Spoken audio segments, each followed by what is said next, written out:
Good afternoon, everyone. Thank you for coming. I'm David Courtwright with the Kroc Institute, and we're very pleased to have you all here and be part of this wonderful program today and this evening to pay tribute to and offer our deep thanks to our friend and colleague, George Lopez. This afternoon, we'll hear a lecture from George, who is probably best situated of anyone we could think of, on the state of peace studies, the current state of the field, and challenges for the future. And we'll have responses then from Professors Ann Michie and Jason Springs, and then hopefully we'll have some time for all of you to participate in the program. So what I want to do is a little bit unusual as an introduction. I'll begin with our respondents because I want to give a longer and more detailed introduction of George than would normally be the case.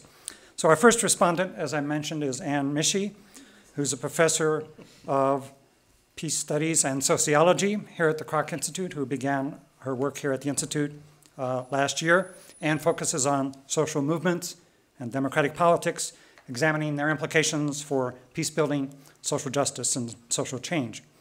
Her book, Partisan Publics, Communication and Contention Across Brazilian Youth Activist Networks from Princeton University Press, was awarded honorable mention in the 2009 Best Book Award of the American Sociology Association's Political Sociology section.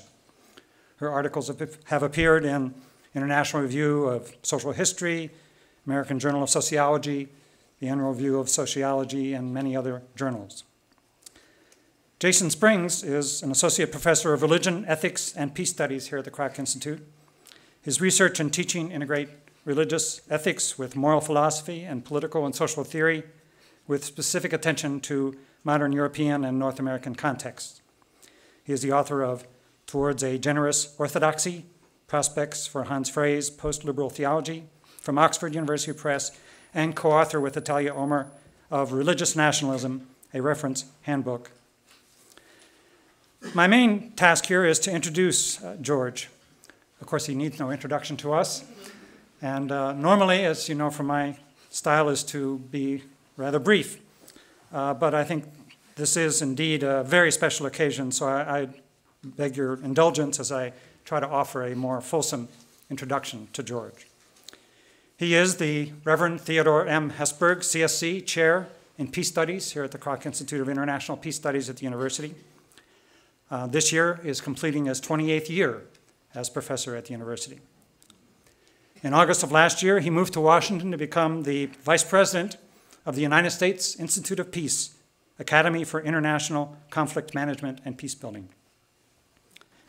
George received his BA in History in 1972 from St. John Fisher College, and he received his MA and PhD from the Maxwell School of International Relations at Syracuse University, getting his PhD in 1975. Prior to arriving at Notre Dame, George taught at Earlham College, serving as chair of the Political Science Department, and for 5 years as director of Earlham's program on peace and global studies. Here at Notre Dame, George has served as the director of undergraduate peace studies from the founding of the Institute in 1986 to 1992, and then again from 94 to 2000. In 92 and 93, he served for a year as the acting director of the Institute, and also served for 4 years as the director of policy studies. George is known as a legendary teacher, especially of undergraduates, and he's the recipient of several major teaching awards here at Notre Dame. In 2008, he received the Frank O'Malley Teaching Award for Outstanding Mentoring and Teaching of Undergraduates in the College of Arts and Letters. In 2005, he received the Outstanding Undergraduate Teaching Award in Political Science from the American Political Science Association and Pi Sigma Alpha. He has twice been a recipient of awards from the Koenig Center on Teaching here at the university for outstanding undergraduate teaching in the College of Arts and Letters in 1999 and 2005. In 2003, George was the recipient of the Reinhold Niebuhr Award in recognition of outstanding international service and ethical leadership on public policy issues. George has co-written or co-edited 6 books and more than 40 articles and book chapters on economic sanctions. And I've had the privilege of collaborating with him on most of those. I'm trying to be serious, George. Before that, without my involvement, but in collaboration with Michael Stoll, he wrote and co-edited 6 books on international relations, state repression, and human rights issues. George has been a policy advisor to numerous international agencies and governments, especially working on sanctions issues. And again, I've had the privilege of working with him on several of those ventures. From October 2010 to July 2011, he served with the United Nations panel of experts for monitoring and implementing the UN sanctions on North Korea. George has appeared frequently in the media and has been quoted often by US and international news outlets. And in recognition of that service, he received the Media Legend Award from Notre Dame's Office of News and Information in 2005. Let me say just a few other words about George's role in the field of peace studies. George has been the indispensable pioneer in the study of peace. Perhaps more than any other person, he has helped to create the discipline of peace studies and has shaped it in innumerable ways, most significantly through his long and distinguished career of teaching, research, and service here at the Kroc Institute. He has shaped every aspect of our program and helped to turn it into one of the most influential in the world. George has also forged the discipline of peace studies through his role as an advisor and consultant on peace studies pedagogy and curriculum and program development at dozens of colleges and universities across the country and abroad. He has also shaped the discipline in his role as the editor or advisor to numerous journals and book series, as a program officer, evaluator, and consultant to major foundations and philanthropic institutions, including the John D. and Catherine T. MacArthur Foundation, and as a peer reviewer for dozens of publications, international institutes, and university programs. He is truly Mr. Peace Studies, peace educator to our nation and the world. Perhaps most importantly, George has challenged us to open our eyes to the need for more rigorous and objective study of conflict prevention and peacebuilding. He's helped us to turn the study of peace into a distinct scholarly discipline. He has inspired us to create a discipline that is robust and uncompromising in its scholarship and research methods, that is dedicated to engaged teaching through the Socratic method, and that is committed to practice in the form of nonviolent conflict transformation and policy analysis, policy work that takes up the difficult challenge of translating peace research into practical solutions that can reduce the risk of armed violence and enhance human flourishing at every level. George, we're really honored to have you here today and to view you as our colleague and friend. So please join me in welcoming George to the podium.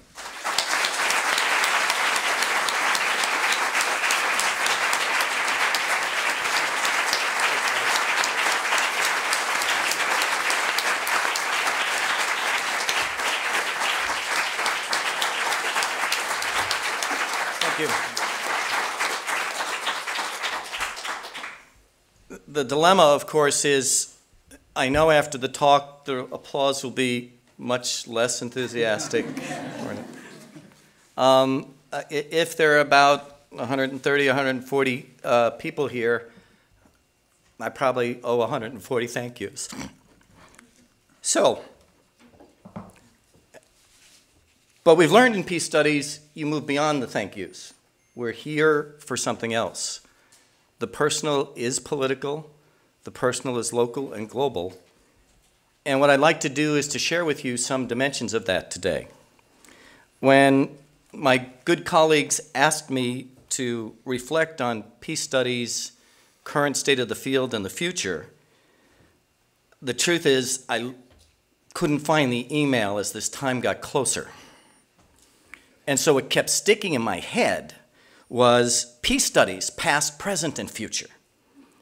Now, I thought my subconscious was just playing a sort of Charles Dickens-like dynamic on me, past, present, and future. And then I said, I knew I've heard that somewhere. Where is it in the field? So like a good modern academic, I Googled it.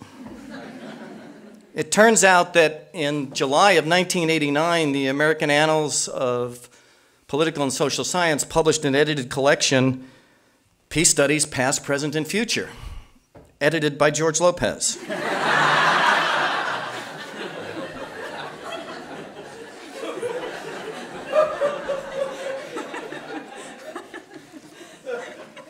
There may be no better sign that you've been around a field a little too long, or you're getting a little bit on in memory dynamics than finding that out. But a catchy phrase it is. Past, present, and future. However, my challenge in the newly found email, and especially looking at the poster outside, was the current state of the field and its future. And so therefore, I'm quickly dispensing with the past. But when I saw the table of contents of that good issue of July 1989, our dear recently departed friend Chad Alger had the concluding essay, Peace Studies at the Crossroads, where else, ?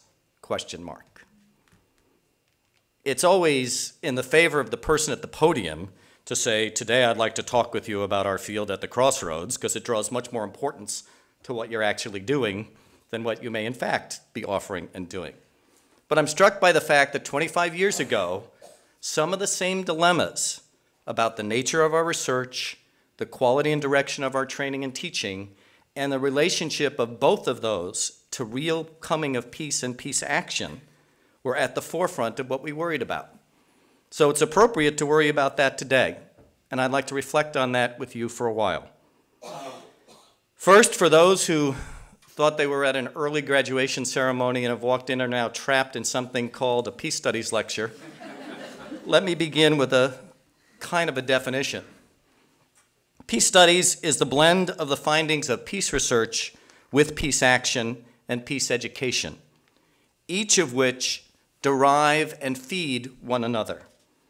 Peace Studies involves its own scholarship, and it has developed, I believe, since that July 1989 dynamic into a very strong field on its own, even though it's right to say that its predecessor launching was 25 years earlier with the Journal of Conflict Resolution, and even earlier than that, the Journal of Peace Research.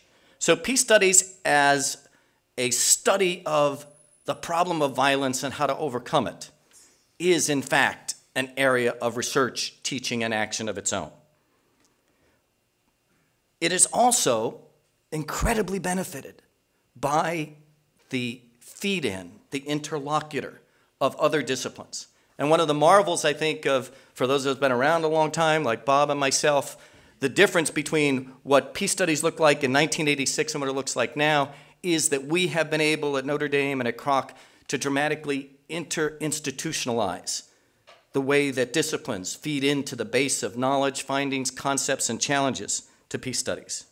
Now and in the future, especially among our PhD people who've come here to trust us with this crazy venture, there's a new vibrancy of questions, findings generated by a rich inclusion of disciplines that range from anthropology, now yes, through zoology, into our field. It influences the research, the teaching, and the action. Why else would I have two good, generous colleagues here who come from sociology, the study of social movements, ethics, and religion? Because we so benefited from the interface and interaction of these good fields. Now you will note I have cleverly avoided committing to a single adjectival term before saying field or discipline with peace studies. I avoided multidisciplinary, transdisciplinary, or interdisciplinary. Terminology means less in this enterprise, I think, now than it did one time in the past, because of the collision of what we do on our own, however we shuffle the deck of disciplines and their dynamic, and the strength of those individual disciplines in feeding into our collective enterprise. That has huge implications for the way we think about peace studies as the grandmother, as Elise Boulding would call it, of the tremendous tradition in U.S. education of cross-disciplinary inquiry. In another essay in that July 1989 volume, my Earlham College colleague, Tony Bing, put the summary of our vision at Earlham, which later became our vision at Notre Dame, that what peace studies was about is the process of thinking our way into new forms of action and acting our way into new forms of thinking. That's the justification of the linkage between research, action, and teaching. Now and in the future, what shapes that thinking and action? What are the factors in the real world, as well as the progress of our knowledge and teaching, that give us some clue to whether we're being effective now or will in the future? What I'd like to take some moments doing with you, if you'd permit, is to examine that question of the now and the future by focusing on three particular areas of concern. The first is, what are the large forces at play which invariably, in a globalized environment, affect the prospects for peace and help define the contours of violence of our time? I'd like to take that latter and drill down heavier as a second point. What is the changing nature of real violence on the front lines, on the ground? Not so much in the minds of scholars, but in terms of how people are being killed and under what conditions, and why we can or cannot or will not do something about that. What techniques, thirdly, what techniques and perspectives do we have in place, and what we may need to make the situation of violence better? On any bad day, and there were a few of them, but on any bad day of the last 28 years that I've had, when I needed something to reflect on about where are we doing and how are we doing as a place in the world, I'd go back to Bob Johansson's often admonition to the graduating MA class each year. No matter what, make a difference. I'm not going to say it right, Bob. Make a difference in the life of one person, stand for peace and stand for justice. Well, we have to do that, but we do it in a world and a future where there are a number of unknowns. With due apologies to Donald Rumsfeld, there are known unknowns and there are unknown unknowns. And yes, we have those in peace studies, even if they did or didn't have them in the Pentagon. Let's begin with the current state of the field. What large forces are at play? Well, we live in the era in which we can say we live out what globalization hath wrought. I see this playing out in at least three major areas.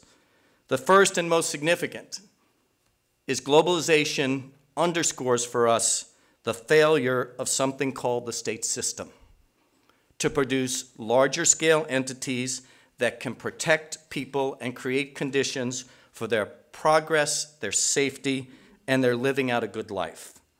Now, there are any number of different theories or examples from our own countries we can hold in this wonderfully diverse room as to how and why that state system has failed. But one thing that does link us to the past I didn't talk about is that the current dynamic of peace research, education, and action can say there's only about 26 viable real nation states in the globe, and the others are tittering in a condition of either economic dilemma, social disintegration, humanitarian crisis, or are in the path of a changing dynamic of global change, which means they'll look dramatically different than they do now 25 years from now. What that means is our current state of the field has a whole new dimension on which we cast the context of peace, conflict, negotiation, either at the highest level of the international order or when we get down on the ground with regard to violence. The failure of the state system really came about not so much when smart people like Bob Johansson and others said it was in the 1970s, but the boom of the 1990s and the full transnationalization of movement of people, of goods, capital, and illicit markets brought it to an end. One of the impacts of that is a contour of violence across the globe that's devastating. Second large force at play, with due apologies to all of those who had classes with me in the last couple of years. Crime and corruption are the great enemies of peace. Not the North Koreans, not the Iranians, even not the new Russians. The Russians, the North Koreans, the Iranians aren't coming, but crime and corruption is here everywhere.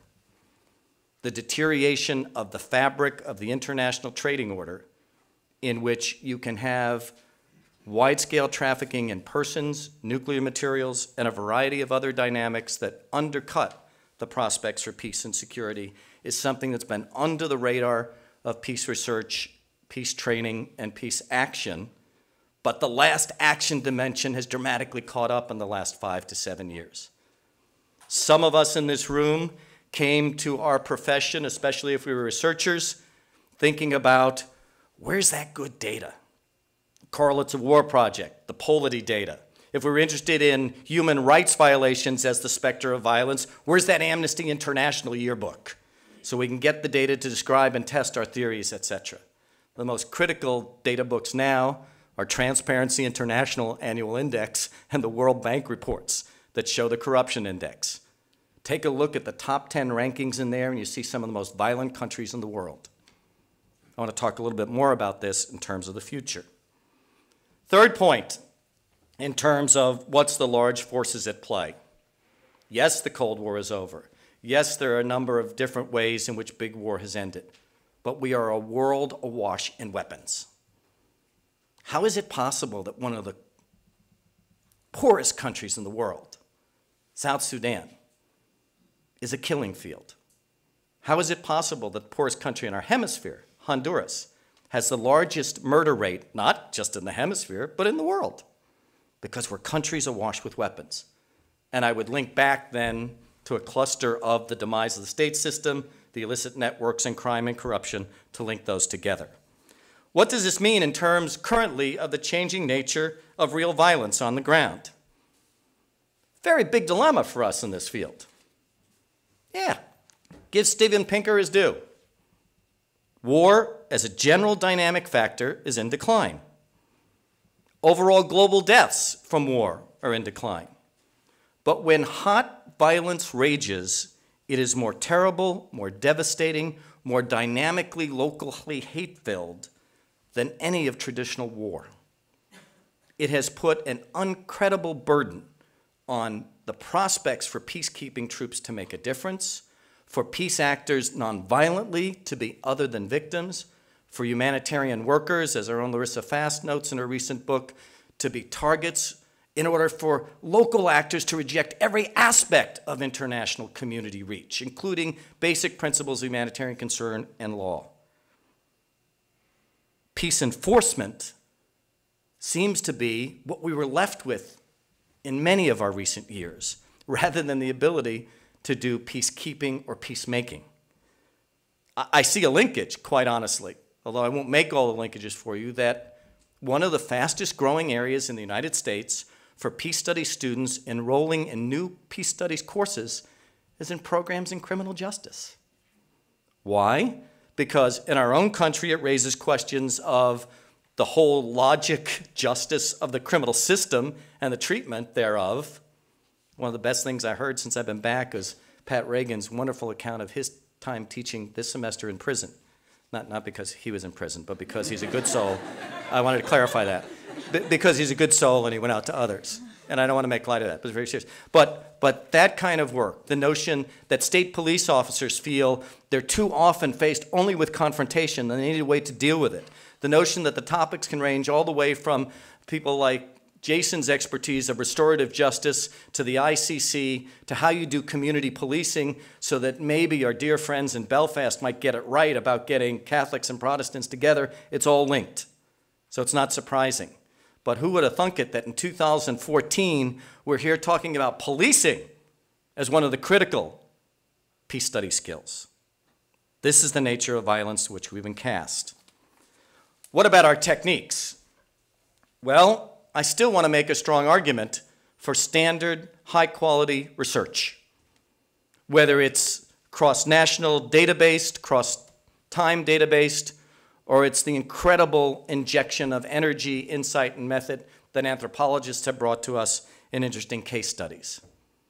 I think we have a wonderful mix of that here, and almost singularly at the Kroc Institute in the general peace research field, and that itself is both wonderful and quite disturbing, because the nature of the problems need bigger attention than just what most universities can give them. Here, our incredible wealth of resources give us that ability to look at this.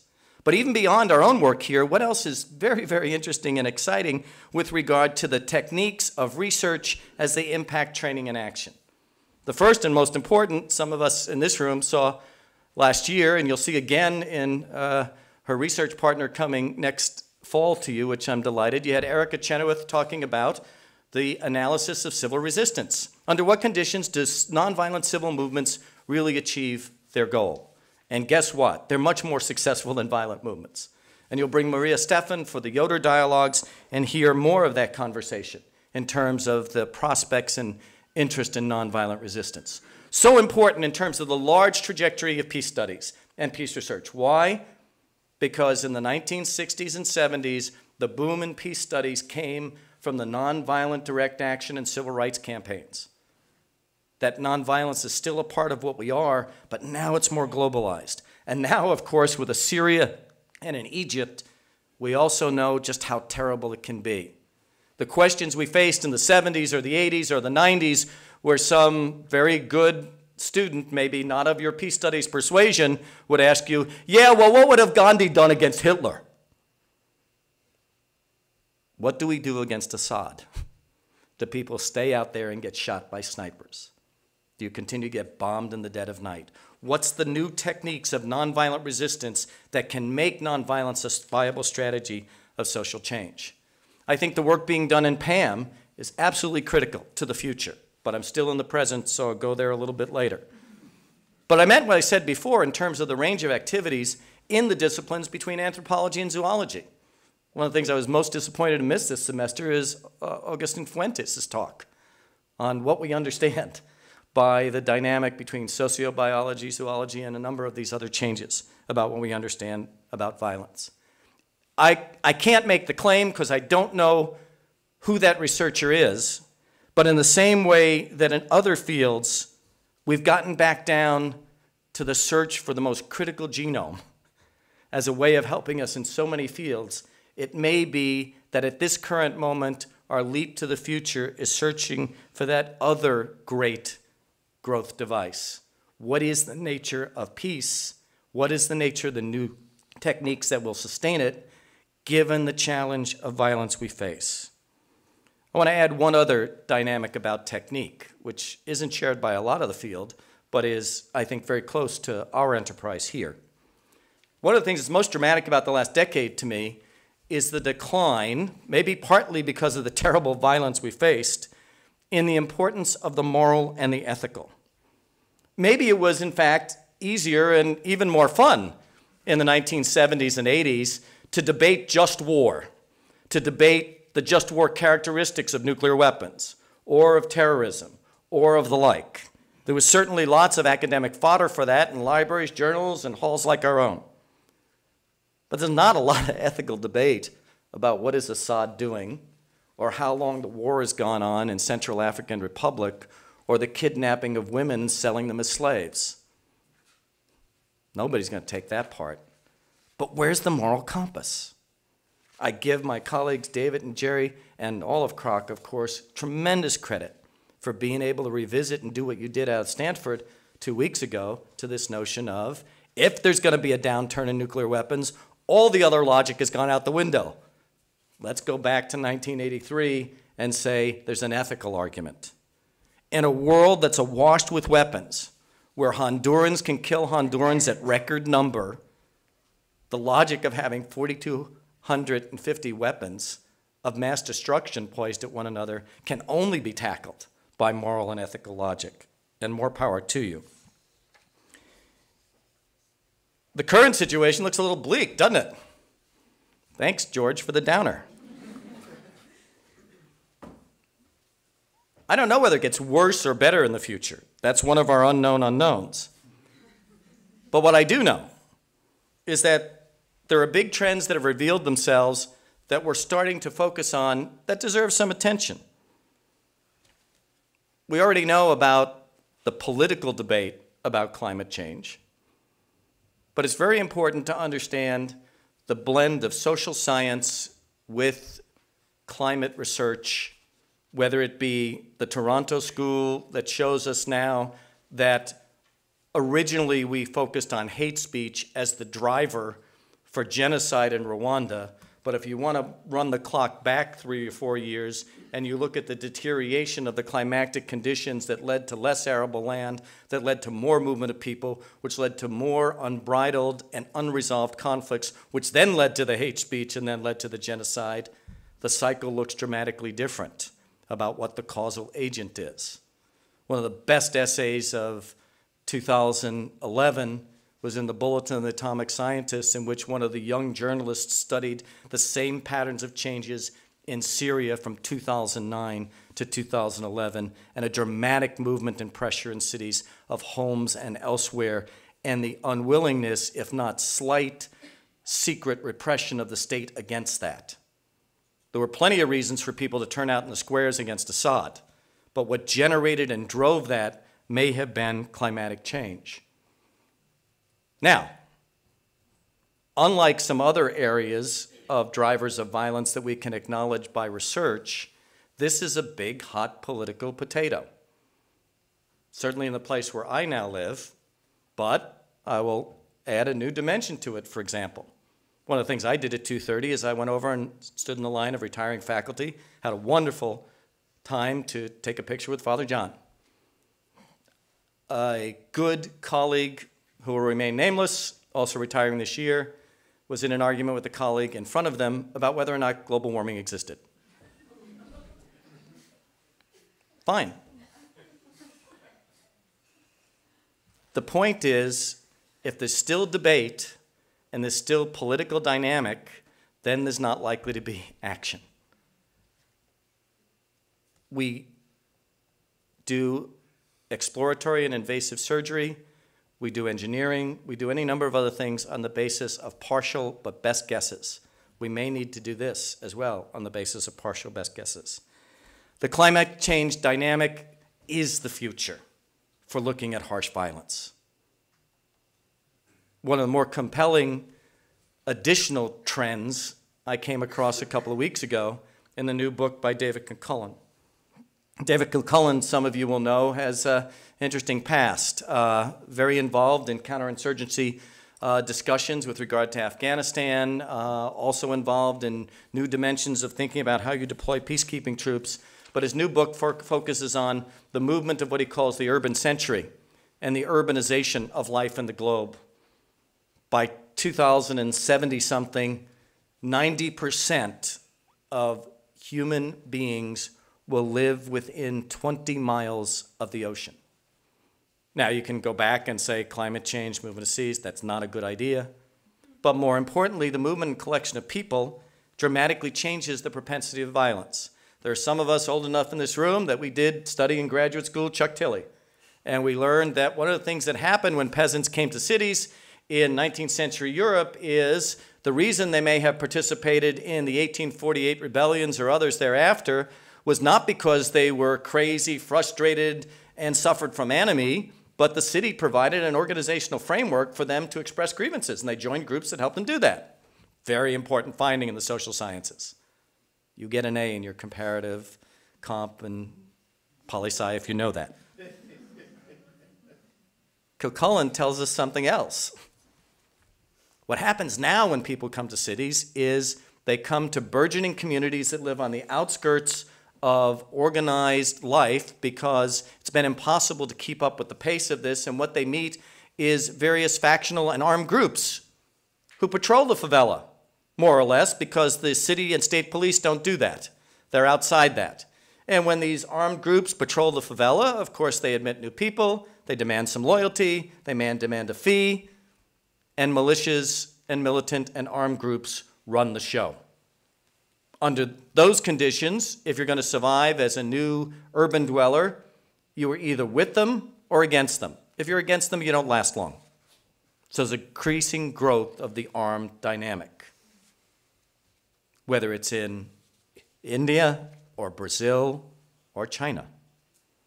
This global dynamic is of significant proportion because these are the same folks that are tied into the crime and corruption networks that I spoke about earlier. That dynamic becomes even more important when a guy like McCullen says, look, I don't have feelings one way or the other about American immigration and deportation policy, but our data shows, for example, that over the period of the Obama administration, there have been 13,000 deportations of Hondurans who've been convicted of gang work in lower Southern California. And he says, as a researcher, you know what I see? I see 13,000 highly skilled criminal operatives in the southern United States being returned to their country in Honduras. Guess what they're doing for a living?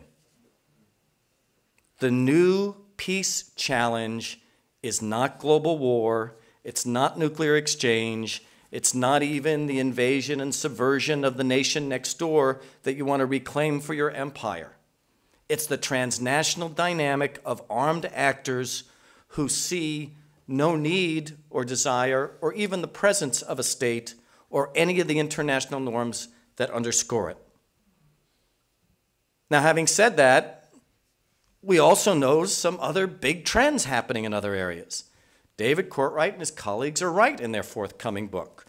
Governance, rule of law, and democracy produces peace. It matters. It matters that more and more countries are becoming that. But the number of countries, I would say, that are becoming that are limited and outpaced by the countries that look more and more like Cullen talks about. And even if we have a shot of redeeming the conditions that lead to the Cullen group to get them into the Courtwright group, we've never been good at that. We're trying to bring an end to war in Colombia that's lasted 50 years. War in the Congo has produced more casualties than any other conflict in the last 50 years. And despite saying never again, never again, never again, genocide after genocide continues to occur, sometimes hiding as politicide, as in Syria.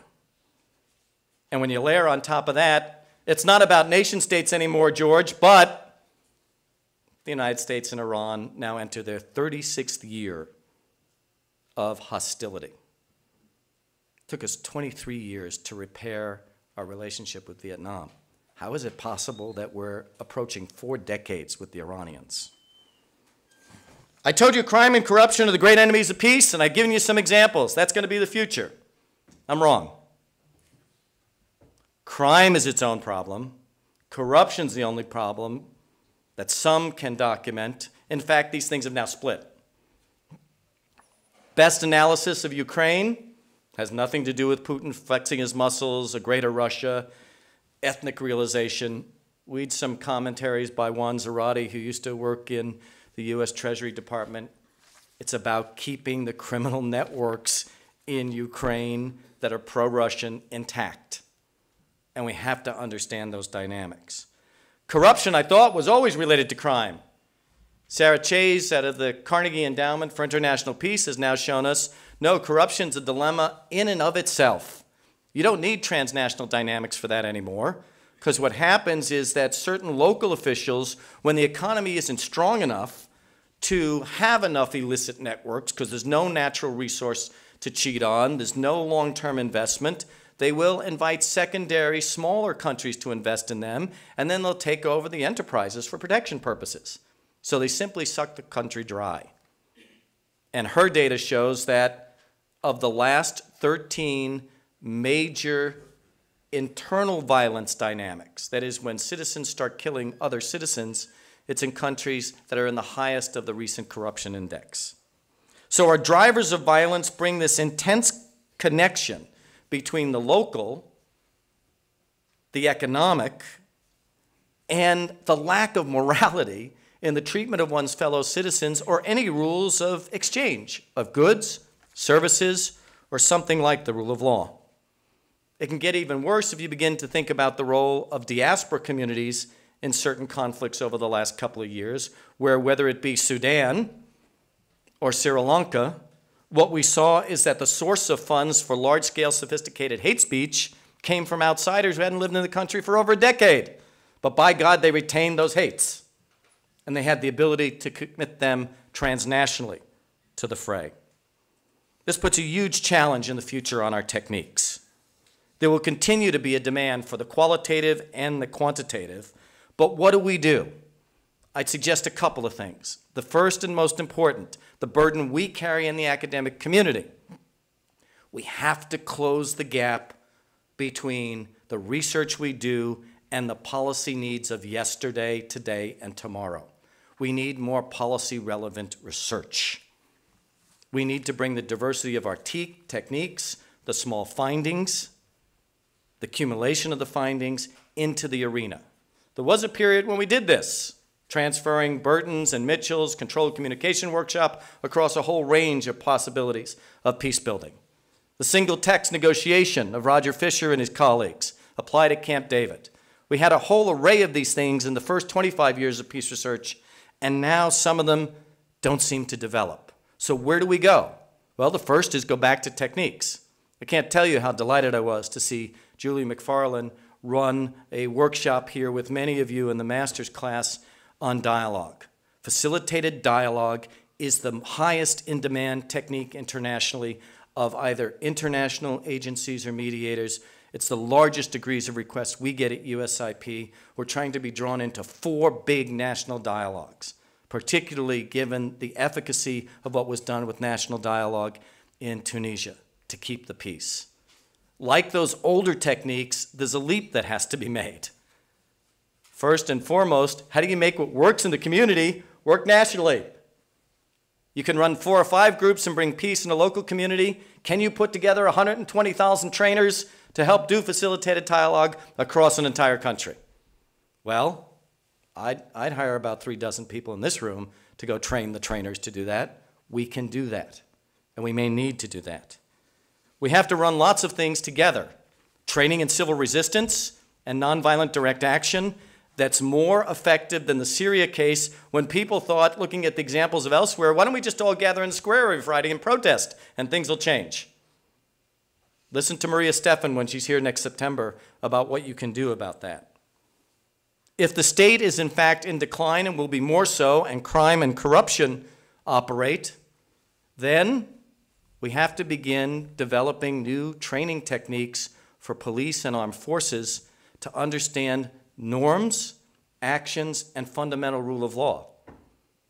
Some of you remembered where we were with this in the late 1980s and early 90s, as dramatic authoritarian systems in the Soviet sphere becoming the Russian sphere, and then in Latin America changed.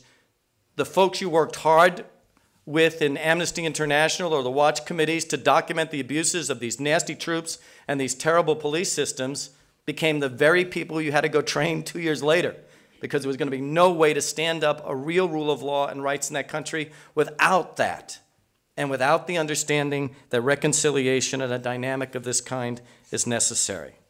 The good news about the future is that we're in a different technological and a different social media world. This is almost passé to say now, given these revolutions that we've seen, but in case anybody here has a cell phone, think about a world in which the collective wisdom of research trying to get closer to policy has on that the Peace app. Section 1 of the Peace app are the 30 greatest findings from peace research that can be applied to civil wars or any number of other conflicts. Handy not only for the policymaker, but for the citizen. Think about Section 2 of the Peace app being what makes nonviolent resistance work and not work, including against Assad and Putin in Crimea and onward. What about Section 3 of that, which says, right now you're on a cell phone, but the 15th edition of this app will be on something, a device where people ask the question, a cell what? That is, it'll be passé. One of those unknown unknowns is what will replace this, but before it's replaced, let us please get the Peace app on it to make sure we can do everything from countering hate speech to making nonviolent resistance work. And the last section of that Peace app that I'd put on that phone we call the Kroc chapter. Here are the ethical, normative, and other standards that guide peace work for real peace builders. Here's how we go from conflict resolution to transformation to strategic peace building. The map that you all have created has to be out there. People have to be able to Google your Google for how to get to peace building. And they can't do it. Particularly the policy community can't do it. So the future, more pronounced than the present. The future bleak? No. We're at a crossroads. Where else? The future, peace building tasks for everyone. Another title of a Chad Alger essay. So the reason we train the way we train here, the reason, I guess with 14 institutions coming added to the 72 that have been through the Summer Institute. The reason almost 90 institutions come here to learn how to do more with peace studies is because we know, with all the good specialized academics in the room, the future of peace building is so much more diverse. We need the engineers to rebuild towns and cities that have faced incredible systematic destruction. We need the child development specialists who can deal with the terrible traumas that have been faced in war, the people with PhDs in education or who teach high school, who know how to rewrite textbooks so images of hate and stereotype which sustain violence no longer exist. We need nurses and doctors who not only give a month of their time to the reconstruction of a society through organizations like Doctors Without Borders, but they're willing to stand up an entire enterprise that has been devastated by war. Does anybody know how many doctors are left in Syria? I heard one person say in a conference the other day, less than 2%. I spoke at University of Massachusetts Lowell 2 weeks ago and met a woman who was in her late 40s, about to graduate their master's program in conflict resolution, and the head of the program said to me, grabbed her elbow, grabbed my elbow, said, by the way, this person's a pediatric dentist.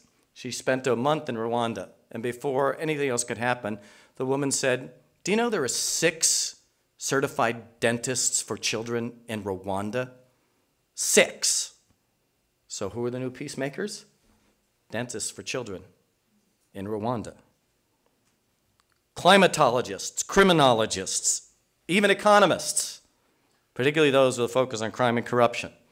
Time, good manners constrain me from continuing to look at the list.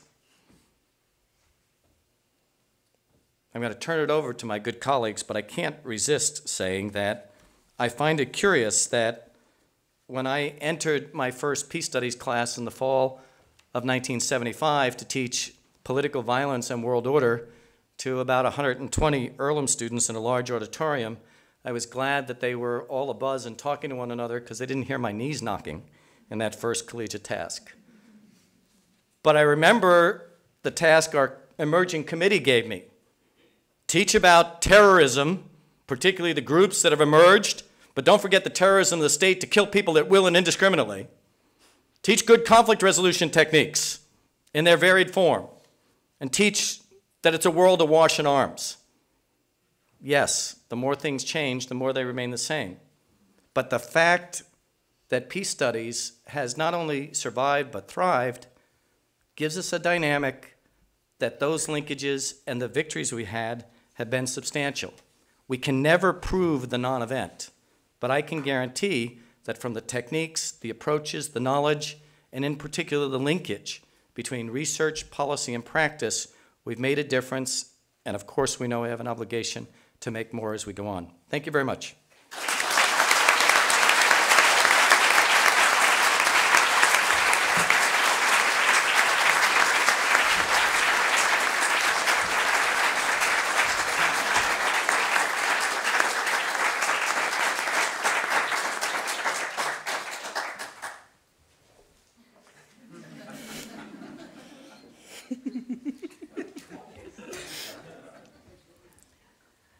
Okay, so when David asked me to be, David asked Jason and I to be a discussant on this talk about a month ago, we were told that we might or we might not see a paper in advance from George, and that of course that wouldn't matter because, to quote David, I know you are both familiar with his work and the field, so I'm sure you will offer cogent and incisive comments on his talk and the subject. Now, that of course, that of course threw me into a panic because of course I'm brand new here. I barely know George, except for 1 or 2 conversations in the hallway, and I think he drove me to dinner during my job interview. And in fact, I'm not trained in peace studies. I'm a sociologist. I study culture, networks, and movements. Now, it turns out that even despite all these evident shortcomings, I have been asked to take over George's Foundations of Peace Studies MA course. So talk about knocking at the knees. So I thought, both for the sake of today's event and for my own future self, I figured I'd better find out a little bit more about George and about the field of peace studies itself. Now, this turned out to be relatively easy to actually do both at once, because some of the best mappings of the field have in fact been done by George. And he's been doing this for a very long time. In fact, as I started to dig a little bit, I realized that in fact I did know something about George. I've been seeing or maybe hearing his name since forever, since I was 13 or 14 years old. Turns out that he had been a collaborator of my parents, Pat and Jerry Mischie, also Peace and Global Studies educators. They had worked with George at COPRED, the Consortium of Peace Research, beginning around 1979, 1980 or so. And around that time, he became an associate of their organization, Global Education Associates. And I find first mention of George in the GEA newsletter in 1980, where he has described George Lopez of Earlham College has announced a grant of $46,000 for 1 year from the United States Office of Education to fund faculty training for the development of a 4-course sequence in Peace and Global Studies that will emphasize cross-cultural awareness, global dynamics, and critical analysis of alternative worldviews. So you can see he was off to a good start. So now by 1983, George had published a paper in the GEA monograph series called Terrorism and World Order. So I just read this, and even in these post-9/11 days, I find it was really good. You know, it was fresh, incisive, it was critical. And you can see already in 1983 some of the core analytical and normative concerns that have shaped his approach to peace studies up to this point. So in this paper, we see a focus on international systems rather than nation states, to address the problems that generate terrorism through the creation of interstate agencies, international norms, and treaties. We see a resolute institutionalism. He critiques both the state-centric and surrogate warfare approaches to understanding terrorism, which at that point meant the PLO, the Basques, Tupamaro, the Liberation Front of Quebec. He argues that terrorism is not simply the strategy of the weak against the strong or of Soviet-backed groups against Western democracies, but a product of the lack of institutionalization of grievance procedures, social change, and law and order, some of the themes that we've actually heard just now. We see it here in 1983, an insistence that we pay attention to state terrorism, to state violence against its citizens, in addition to violence coming from non-governmental groups, and also a focus on social justice, human rights, institutionalized vehicles of political voice as a means of addressing the underlying conditions that give rise to terrorism rather than addressing the symptoms. So any of that sound familiar? So now 3 years later, there's another mention of George. He obviously has not aged much in 3 years. The high school graduation picture goes a long way. So always the visionary. He had just published an article in the Journal of Peace Research, bringing peace studies into the 1990s. In this article, he maps with clarity the issues that the field was wrestling with during the 70s and 80s. So he talks about the core tension between the concerns with science and the concerns of value, or what is sometimes called the two-culture problem, which I think we're still wrestling with today. He describes four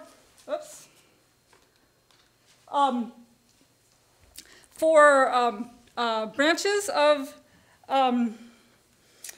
peace studies: the futurist or the world order perspective, conflict regulation and management, nonviolent values of lifestyle, and studies of kind of an IR approach to war, the war and peace system.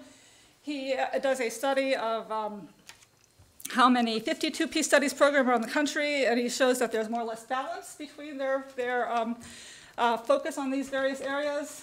He does a couple of correlations. And very interestingly, I think, looking forward to the Kroc, he notes that one of the real gaps, he says, was in the area of peace action, experiential learning, foreign study, and internships. He said that while many programs talked about the need for peace action, very few programs were actually doing it. And I think that's very interesting how this observation in 1986, translated some years later into a determination that here at the Kroc Institute, we actually do peace action, with the result being all of the wonderful MA students and alumni who are here in this room today.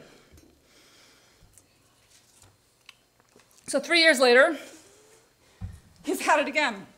And I swear I did not know that George was going to make this joke. So he publishes he edits a volume in the Annals of the American Academy of Political Social Science called Peace Studies, I don't know what happened to present, but yeah.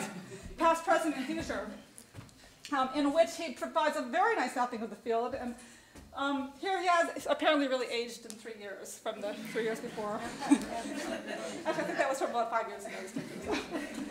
That's good. And so he maps out different levels, all the different levels at which we should look at peace studies, the individual level, the group level, the national and international. He talks about 3 different areas of substantive focus. And it maps out a very rich a set of areas of substantive study that we should focus on in relationship to the field. So let's speed up. Let's jump up now 25 years. And George is still going strong. This is the most recent syllabus of his Foundations of Peace Studies course. This is a course that I will be teaching next year. So what do we have? We've advanced to talk about strategic peace building as a reconceptualization of pulling together many of the different elements that have been talked about at Kroc and in the work of George and others. We have a still strong focus on crime and corruption, which he talked about at length today.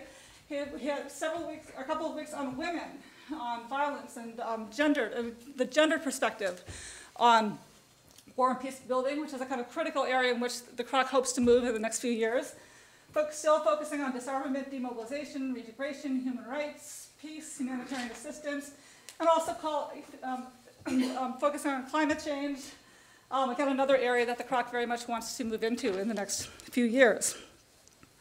Okay, so let's talk a little bit about the future. And since I didn't know what George was going to say until a couple of hours ago, when I actually did get an outline for the talk in my email inbox, but I only opened it a few minutes before the talk so that it wouldn't, interfere too much with what I wanted to say. But since I didn't know what he was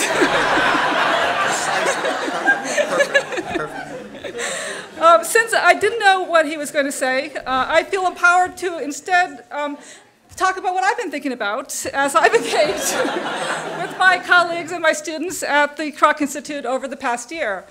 So as a sociologist, I'd like to argue that we need more attention to a cluster of issues around culture, what I'll call here culture, institutions, and social movements. So one of the areas that I've been thinking about a lot this year is I think peace studies needs a better formulation of the notion of culture. And maybe because of the origins of peace studies in political science, there's a tendency to think of culture in terms of norms and values and contrast these with strategies and interests. Now, in sociology, in anthropology, and I think in history as well, we've moved pretty far beyond this in our conceptualizations of culture. We've got a sophisticated array of frameworks with which to understand the enabling and the constraining effects of culture, as well as to look at the ways in which they fuse norms and strategies.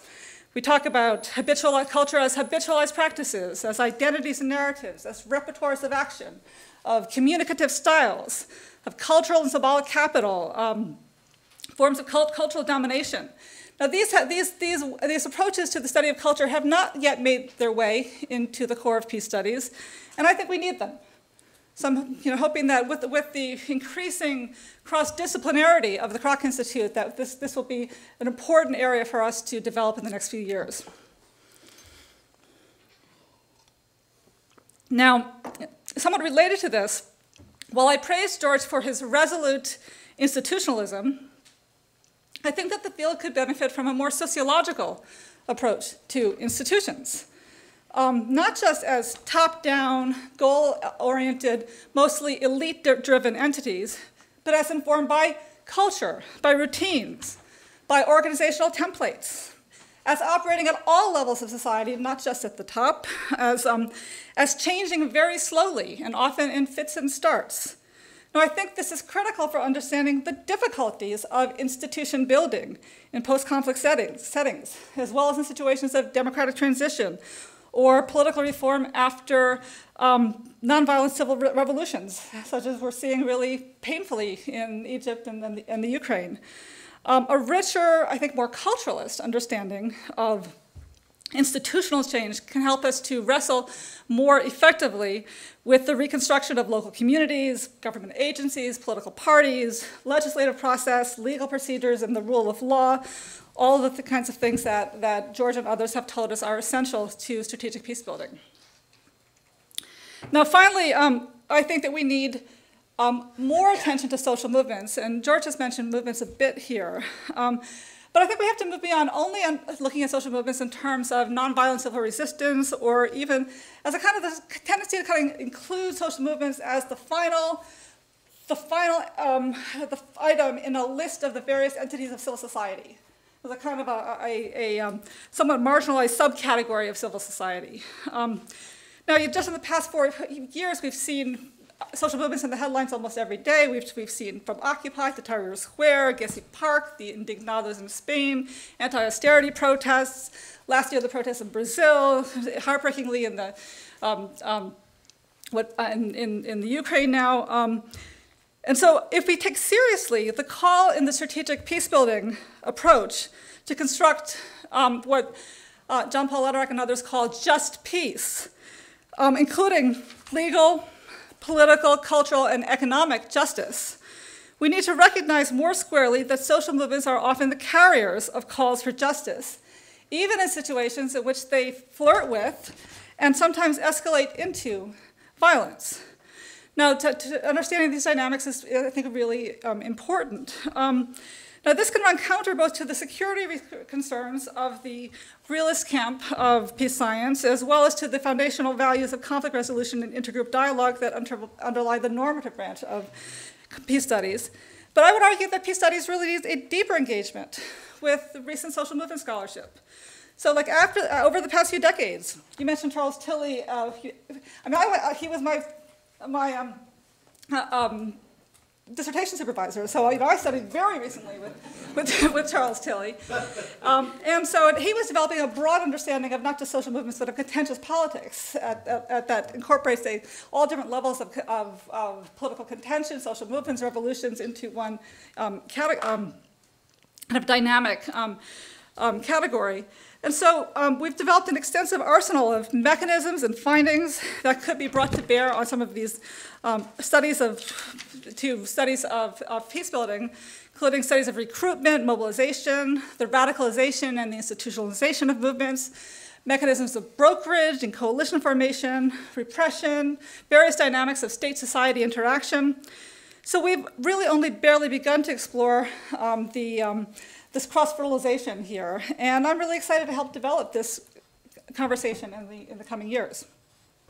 So in short, I guess I'm arguing that we need more sociology. But I will temper my hubris in making this claim by admitting with all sincerity that I still have an enormous amount to learn from George, and that is why that I'm super glad that I will be attending this in the next couple of weeks. Right. Thanks.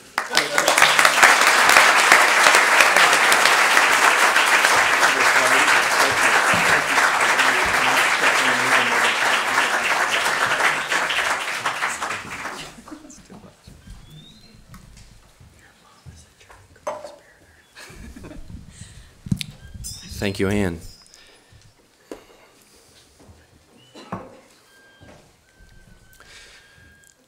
I had the good fortune to attend one of the last public lectures delivered by one of the most influential cultural anthropologists of her generation, Mary Douglas. The event, held at Princeton, unfolded before an overflow crowd in one of the cavernous stadium seating theaters in the Woodrow Wilson School there, for those of you familiar with the place. Professor Douglas was frail by then, but as rigorous as ever in the paper she delivered. like a lovely British grandmother prepared for intellectual combat.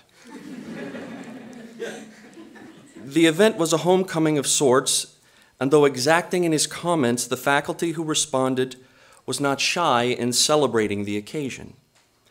Professor Douglas resumed her position at the lectern, and after a noticeable silence, in a tone of almost consternation, started her reply.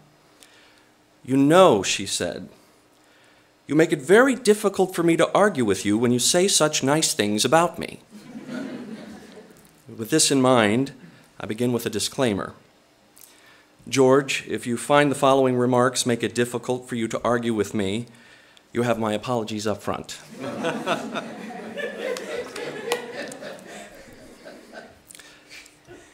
I'll not take the brief moments I have to argue with George over the contents of the vision of past, present, and future that he has laid out before us today. As usual, I find his overview compelling and much in it to inspire reflection and critical thought. What I would like to do, for just a moment, is to lay alongside the vision George articulates another vision for a future of peace studies. And by way of comparison and contrast, draw the compelling vision of past, present, and future that George has placed before us into deeper relief and certainly clearer historical perspective.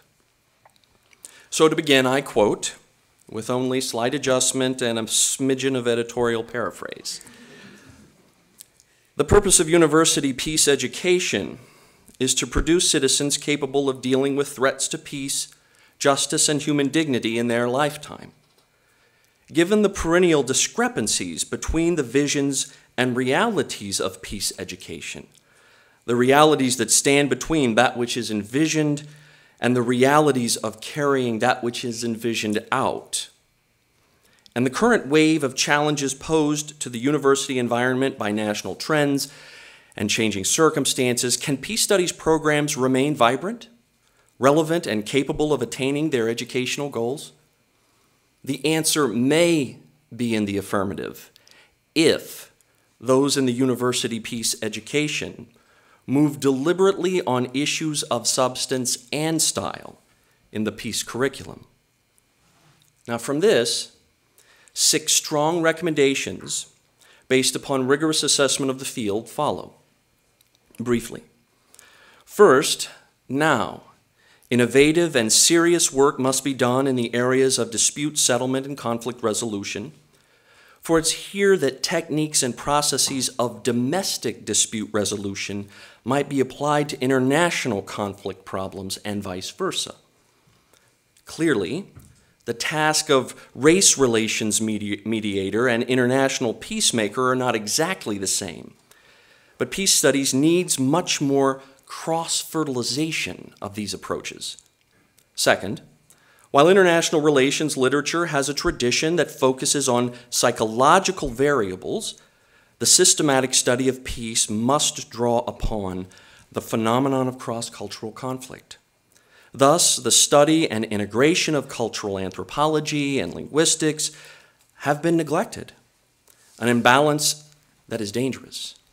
We need, for example, analysis of how far cultural understanding of religion, of the rule of law in society, and differing concepts of space and time are relevant both in their own right and in their impact on our understanding of conflict. Third, we need to provide educational settings for imagining the future in ways in which we have not yet done at the university level. Fourth, peace education must ride the crest of 2 emerging waves, namely the resurgence in nonviolent approaches to problem solving and the linkage between religious thought and peace. Fifth, the problem of defining national security and its relationship to peace and justice, and the task of building a new security system.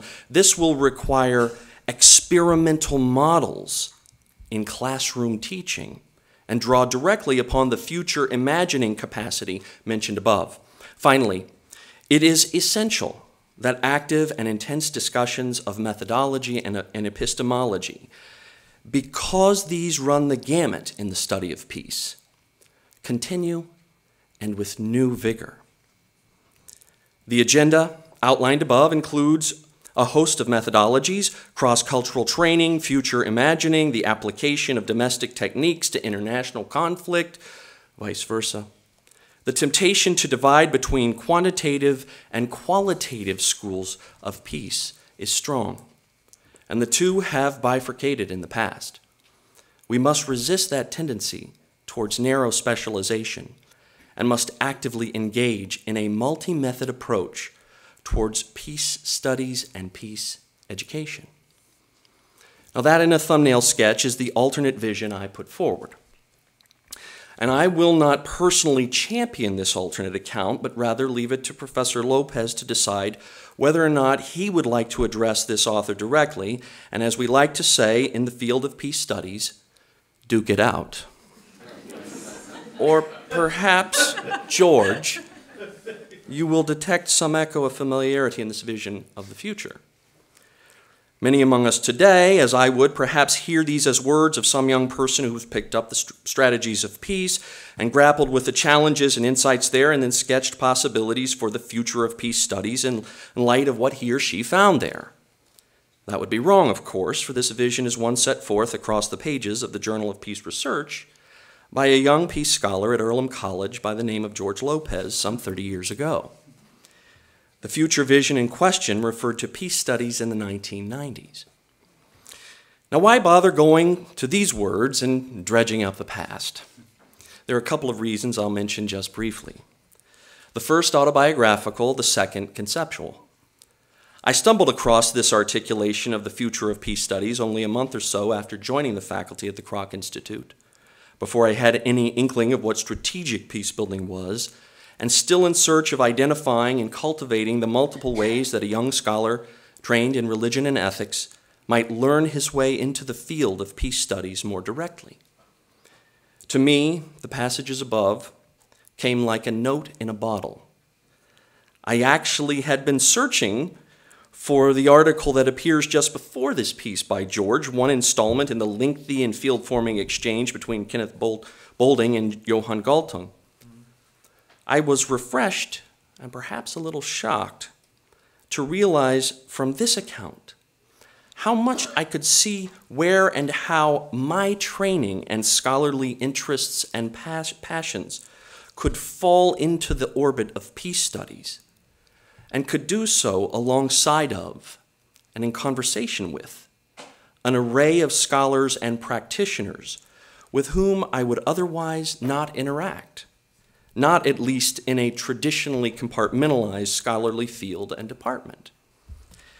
As we at the Kroc Institute were soon to gradually work our way through the strategies of peace volume and the vision of strategic peace building articulated there, once that volume appeared a little later after I encountered this article, I look back on George's previous vision for the field and saw it in many ways having come to fruition in the concept and approach, the overarching framework, but simultaneously orienting vision of holding justice and peace together that is captured in the concept of strategic peace building. The second reason to dredge up this past future vision is to comment upon the remarkable extent to which I've seen George himself work instrumentally in bringing it into being. Not only in the Summer Institute for Peace Studies faculty and programs, or for potential faculty and peace studies programs, but in his own teaching and mentoring of students and colleagues. Though a trained and committed political scientist, albeit one willing at times to refer to himself as a recovering empiricist, he has in many ways struck the balance between his training and expertise and a generosity and openness to other and new fields, methods, and theories which might contribute to and participate in the interdisciplinary complex of peace studies, peace research, and peace practice. Most remarkable of all has been to witness from George that to teach and to lead in a way that shapes the field as described above requires a perpetual willingness and a vulnerability in order to be taught, to be challenged, to learn and to grow. Now, if I were asked to settle what I describe as a standoff between the two visions on offer before us today. I might say, where might I say that George now stands? Here with the vision he articulates now, or the one that I dredged up from the past? I think my answer would be neither here nor there. For the most instructive point of the comparison is precisely in calling to attention how the peace educator and scholar moves from here to there, the character and quality of their movement, their capacity to change and grow. And in this comparison and contrast, I think we find exemplified what one of my fellow ethicists has described as virtue in motion, having enough wisdom to recognize the temptations and potential pitfalls of each posture they assume, and the ability to change position courageously but temperately as justice and peace require. In place of a conclusion, I'll end with what I consider to be the most important part of my commentary today, what I like to think of as a concluding unscientific postscript of sorts. We academics are a strange lot. How we relish recognizing and celebrating the decades of scholarship and service of our colleagues, and then standing together as we watch them ride off into the sunset. Now, any of you here who had the pleasure of attending the retirement celebration for Professor Appleby last year, and the retirement celebration for the great Bob Johansen a year or two before that, both of whom are very much alive and walking among us daily, will sense how thoroughly saturated with irony my previous assertion is. We usher our senior colleagues off into the sunset only to meet them at the coffee machine and faculty meeting the following morning.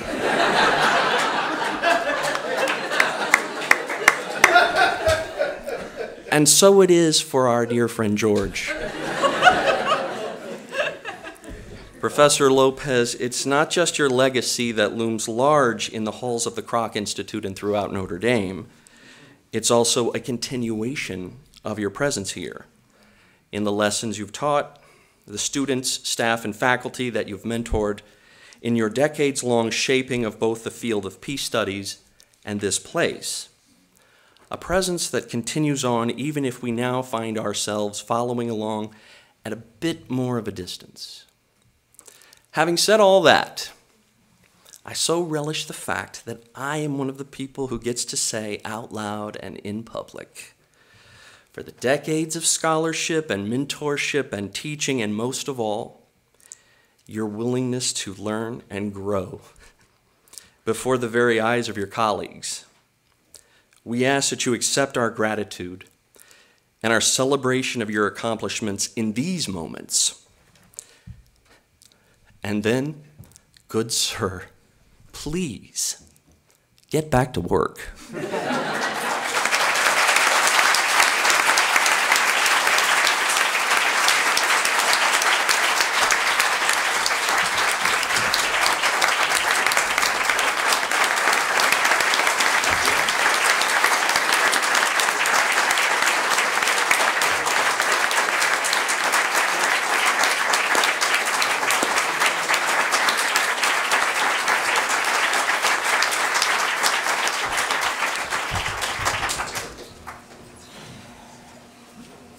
So there's a lot about that wasn't fair.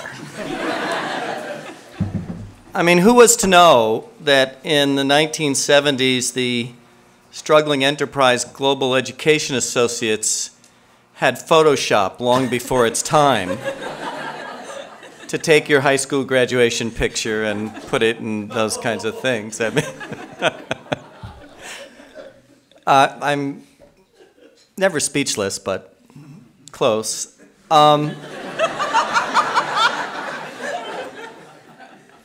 I don't think Jason said I was neither here nor there. He just said it was here or there, something like that.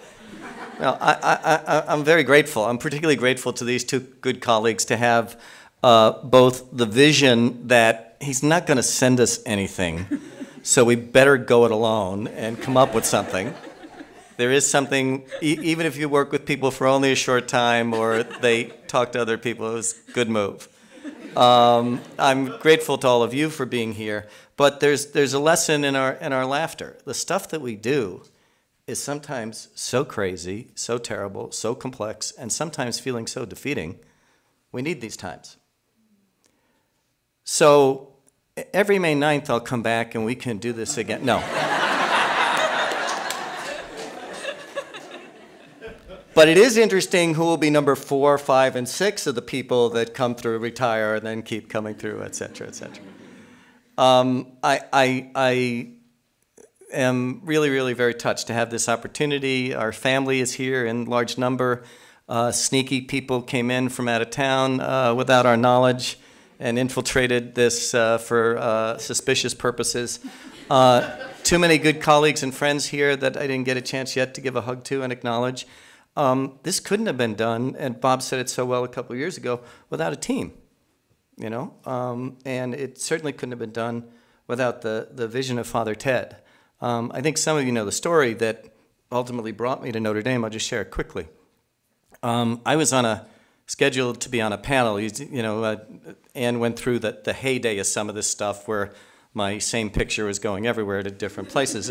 It appeared on the brochure of the American Association of Colleges and Universities in the spring program of 1985, where what are the universities and colleges going to do about the coming nuclear war, right? Peace studies, et cetera. So I was going to do this panel in the American Association meetings in Washington, and they had their board meeting the day before. I didn't get a chance to come into that, did other things, got a call at the end of the day from the chair of the group, the president, and said, I got a little thing for you that I hope doesn't throw too much of a wrinkle in the proceedings tomorrow, and that is one of our people who came in to address the board about some things is here. He'd like to say a few words at the beginning of the panel, might stay for some of it. And I said, yeah, okay, who's that? And he said, Reverend Theodore M. Hesburgh, CSC, President of the University of Notre Dame. And I thought, you know, you can be your usual wiseacre self and say, who? Or, for people in my generation and of our good Catholic tradition, say, oh my God, I went to heaven. On the same panel? Next to me? Sure. Father Ted says a couple words, do the panel, etc. Afterwards, you get up, he touches my shoulder, and of course, then that suit's not going to the dry cleaner ever again.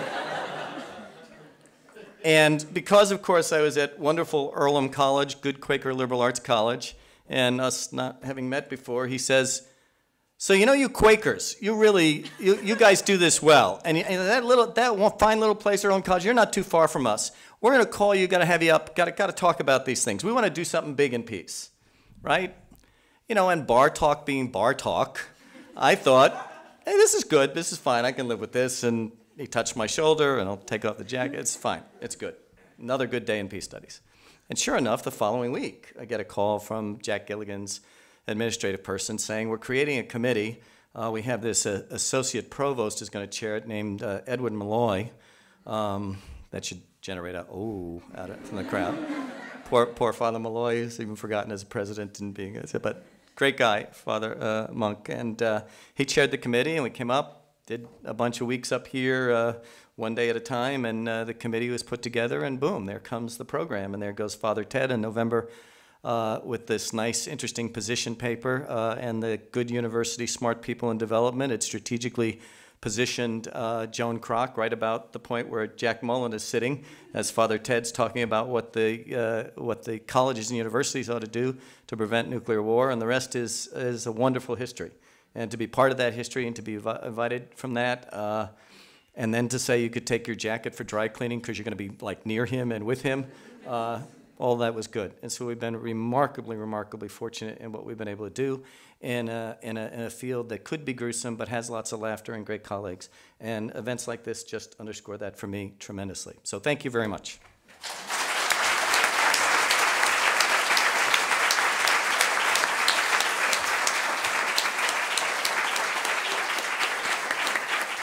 Well, thank you very much, everyone. Thank you, George. You know, many of us are here because of George, and I count myself in that category. You in the late 80s, I was working as the director of SANE and SANE Freeze, and thinking that I needed to get beyond the world of constant activism and maybe go back to academia. And I went to a lecture of the newly founded Peace Studies Association by Professor George Lopez. And I listened to him, and like many of you, I was immediately hooked. And went up to him afterwards. He said, we're creating this new Peace Studies program. Come and visit. We might be creating a visiting fellows program. And I haven't left since. Really influential. So again, well, thank you all. The celebration will continue. So those of you who have responded to the invitations and have indicated you're participating, please join us. We're having the reception and the dinner then shortly at the Brick in downtown. So see you soon.